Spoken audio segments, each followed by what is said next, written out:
এই যে এটা হচ্ছে ওই যে মুরগির কলিজাটা, মুরগির কলিজা আর মুরগির পাখনা, মুরগির কলিজার পাখনা। এটা এই যে এখানে মরিচ দেওয়া হয়েছে, বাট আমি তো আবার একটু আলাদা করে নাগা খাবো, এটা এখনো আরও হবে অনেক।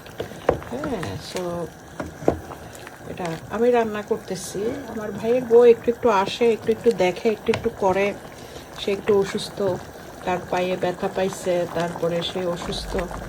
সো এখন এখানে কাজ করে খেতে হয়। এখন ওই দিন বলতেছে যাদের এরকম বিয়ে টিয়ে হয়ে যায়, বিধবা হয়ে যায়, স্বামী সন্তান থাকে না, তারা বাপের বাড়িতে নাকি কাজ করেই খেতে হয়।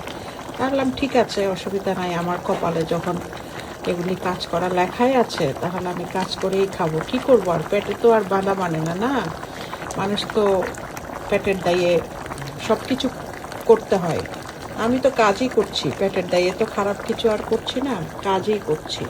ওই মহিলার মতন তো, ওই মাতারির মতন তো আরেক বেটির স্বামী কেড়ে নিয়ে এসে বসে বসে খাচ্ছি না, আরেকজনের রিজিক নষ্ট করি না, কাজ করেই তো খাচ্ছি। এটা তার অন্যায় না, তাই না?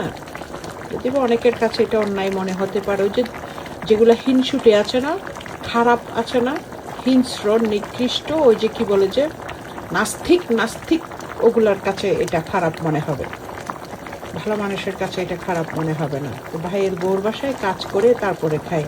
হ্যাঁ, আপনারা এক ধরনের কাজের বুয়া বলতে পারেন, অসুবিধে কি? চুরি তো করি না, ওই বাতারির মতন তো আরেক বেটি নিয়ে আসি না, বিবাহিত বেড়ার লগে বিয়ে বসি না, বেড়াগুলোকে ফষ্টি নষ্টি করি না। কত বেড়া তো মানে কত রকম করতে চায় এখন। বেড়ারা তো এখন একেবারে সাবধানে গেছে। যেসব বেড়ারা আমারে টুকুর টাকুর টুকুর টাকুর টুকুর টাকুর তবলা বাজানোর চেষ্টা করতো না, এখন এরা তবলা বাজানো ছেড়ে দিছে, এখন এরা তবলা বাজায় না, তবলা বাজানোই ভুলে গেছে। বেটি আমার ওর ক্ষতি করতে এসে আমার উল্টা উপকার হয়ে গেছে। আল্লাহ।